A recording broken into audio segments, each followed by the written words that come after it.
Samajwadi party के सबसे प्रभावशाली नेताओं में से एक, जिनका नाम कभी सत्ता और दबदबे का पर्याय था। आज वही आजम खान जेल की चार दीवारी के अंदर है और उनके ड्रीम प्रोजेक्ट जौहर यूनिवर्सिटी पर ईडी का ताबड़तोड़ छापा पड़ रहा है। रामपुर, सहारनपुर, दिल्ली 10 ठिकानों पर एक साथ कार्रवाई हो रही है।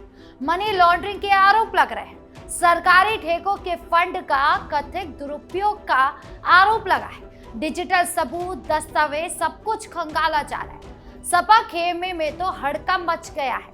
अखिलेश यादव भड़क रहे हैं, लेकिन सवाल यही है कि आखिर ये ड्रीम प्रोजेक्ट कैसे खड़ा हुआ, किसके पैसे से बना और क्यों आज एजेंसियां इसकी जड़ तक पहुंच रही है। आज हम आपको बताएंगे आजम खान के साम्राज्य की पूरी कहानी, कैसे सपा शासन में नियमों को ताक पर रखकर साम्राज्य खड़ा किया गया और योगी सरकार के आने के बाद कैसे एक एक करके उसकी पोल खोली जा रही है। तो चलिए बिना किसी देरी के शुरू करते हैं दो टूक। जौहर यूनिवर्सिटी पर ईडी का ताबड़तोड़ छापा। दो टूक की शुरुआत करते हैं रामपुर से, जहां बुधवार सुबह प्रवर्तन निर्देशालय यानी कि ईडी की टीमें आजम खान के ड्रीम प्रोजेक्ट मौलाना मोहम्मद अली जौहर यूनिवर्सिटी और ट्रस्ट से जुड़े 10 ठिकानों पर छापेमारी के लिए पहुंच गई। रामपुर, सहारनपुर, दिल्ली तक एक साथ कार्रवाई शुरू हो गई।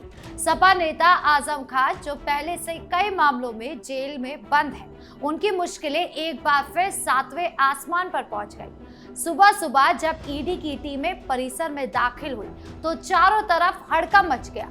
सुरक्षा बल तैनात थे, एंट्री एग्जिट बंद थी, दस्तावेज और कंप्यूटर खंगाले जाने लगे। ईडी ने यह छापा prevention of money laundering act यानी कि पीएमएलए के तहत मारा है। जांच एजेंसी की टीमें आजम खान के पैसे के लेन देन, वित्तीय अनियमितताएं और संदिग्ध फंडिंग की जांच कर रही है। मुख्य फोकस जौहर यूनिवर्सिटी और मौलाना मोहम्मद अली जौहर ट्रस्ट पर है। केंद्रीय सुरक्षा बलों की मौजूदगी में दस्तावेज और डिजिटल साक्ष्य खंगाले जा रहे हैं। शुरुआती जांच में सामने आया कि कुछ निजी ठेकेदारों ने सरकारी ठेकों से मिले फंड का बड़ा हिस्सा गैर कानूनी तरीके से ट्रस्ट और यूनिवर्सिटी में ट्रांसफर किया। भारी डोनेशन और निर्माण कार्य में इस पैसे का इस्तेमाल हुआ, यानी अवैध पैसे से यूनिवर्सिटी खड़ी की गई। ईडी का मकसद अपराध की कमाई, संदिग्ध बैंक ट्रांजैक्शन, वित्तीय रिकॉर्ड और सबूत जुटाना है। आजम खान के 10 ठिकानों पर एक साथ छापा पड़ने से सपा खेमे में हड़कंप मच गया है। जो उनके करीबी लोग हैं वो परेशान है। पार्टी में खलबली मच गई है, क्योंकि अगर एजेंसी अनियमितताओं के सबूत जुटा लेती है तो सिर्फ आजम खान ही नहीं, कई और नाम भी घिर सकते हैं।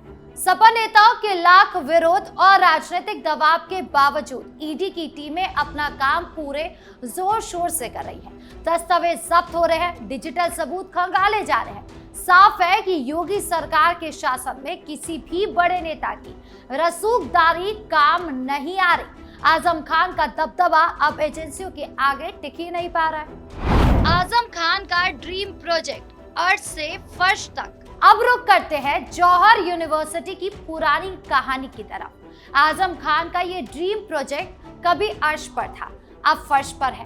कैसे सपा शासन में इसे खड़ा किया गया, कितनी जमीन, कितना पैसा, कितनी अनियमितताएं और योगी सरकार आने के बाद कैसे एक एक करके कार्रवाई हुई, पूरी टाइमलाइन आपको विस्तार से समझाते हैं इस रिपोर्ट में। 1990 में मौलाना मोहम्मद अली जौहर ट्रस्ट का गठन हुआ।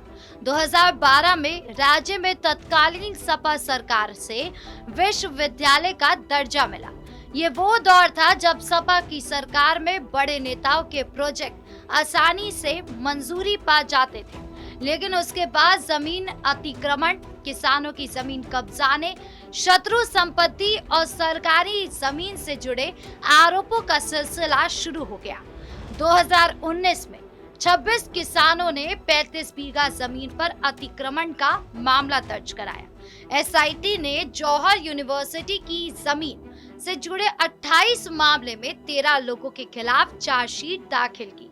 सरकार ने लीज पर दी गई 170 एकड़ जमीन को वापस लेना शुरू किया। हाई कोर्ट ने मंजूरी दी। सितंबर 2022 में यूनिवर्सिटी परिसर में करोड़ों रुपए की नगर निगम की सफाई मशीनें जमीन में दबी हुई मिली। 2022 में ही ईडी की एक टीम प्रारंभिक पड़ताल के लिए पहुंची। 2023 में आयकर छापों में 60 करोड़ के बजाय 800 करोड़ के खर्च का खुलासा हुआ। टैक्स चोरी की आशंका जताई गई। अप्रैल 2024 में आजम खान, उनकी पत्नी और बेटे समेत 13 अन्य लोगों पर अलीगंज के किसानों की जमीन कब्जाने के 22 मामलों में आरोप तय किए गए। अक्टूबर 2024 में सुप्रीम कोर्ट ने जौहर ट्रस्ट को दी गई सरकारी जमीन की लीज रद्द करने का फैसला बरकरार रखा। जुलाई 2024 में रामपुर जिला प्रशासन ने यूनिवर्सिटी की 13.8 हेक्टेयर जमीन पर कब्जा किया और 2 इमारतों को सील कर दिया। फरवरी 2025 में जौहर यूनिवर्सिटी में 1 करोड़ रुपए के हॉस्टल निर्माण घोटाले का खुलासा हुआ। केंद्र सरकार ने फंड रोक दिया। 93.48 लाख की पहली किस्त ब्याज सहित वापस मांगी गई। अप्रैल 2025 में निर्माण पर लगभग 500 से 800 करोड़ खर्च हुए, जबकि खाते में केवल 100 करोड़ दर्ज थे। ईडी ने नोटिस जारी किया। जून 2026 में आयकर विभाग ने ट्रस्ट का चैरिटेबल पंजीकरण और टैक्स छूट निरस्त कर दिया। जुलाई 2026 में रामपुर विकास प्राधिकरण ने 40 में से 38 इमारतों को अवैध निर्माण बताते हुए ध्वस्तीकरण का आदेश दिया। और अब अगस्त 2026 में ईडी का बड़ा छापा, 10 ठिकानों पर एक साथ कार्रवाई।